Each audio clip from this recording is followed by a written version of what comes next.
তুমি যে দুশ্চিন্তা করতে করতে শুকিয়ে গেছো, খাবারের রুচি হারিয়ে ফেলেছ, নির্ঘুম রাত কাটাতে কাটাতে একেবারে ক্লান্ত হয়ে গেছো।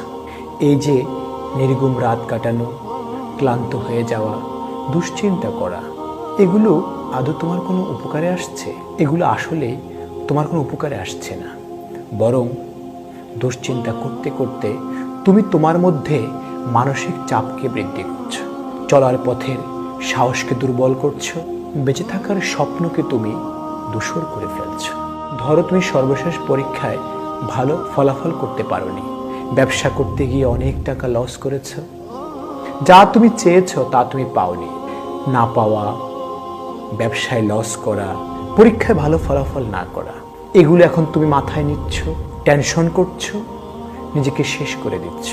ভালো ফলাফল না করা, ব্যবসায় লস করা, যা চেয়েছ তা না পাওয়া, এখন এগুলো তুমি মাথায় নিচ্ছ আর নিজের মধ্যে মানসিক চাপ বৃদ্ধি করছো, নিজেকে শেষ করে দিচ্ছ। আসলে আমরা চাইলে আমাদের অতীতকে পরিবর্তন করতে পারি না। পৃথিবীর কোন মানুষের কাছেই জাদুর কাঠি নেই যার মাধ্যমে সে চাইলে অতীতকে পরিবর্তন করতে পারে। কিন্তু তুমি চাইলে বর্তমানকে পুঁজি করে ভবিষ্যৎকে আলোকিত করতে পারো। আমরা কেউই আমাদের অতীতকে পরিবর্তন করতে পারবো না। মনে রাখবে, যা হওয়ার তা তো হয়েই গেছে। সেগুলোকে মাথায় নিয়ে চিন্তা করে টেনশন বাড়িয়ে কেন তুমি তোমার বর্তমান সময়ের প্রোডাক্টিভিটিকে নষ্ট করবে, ভবিষ্যৎকে তুমি অনিশ্চিত করবে?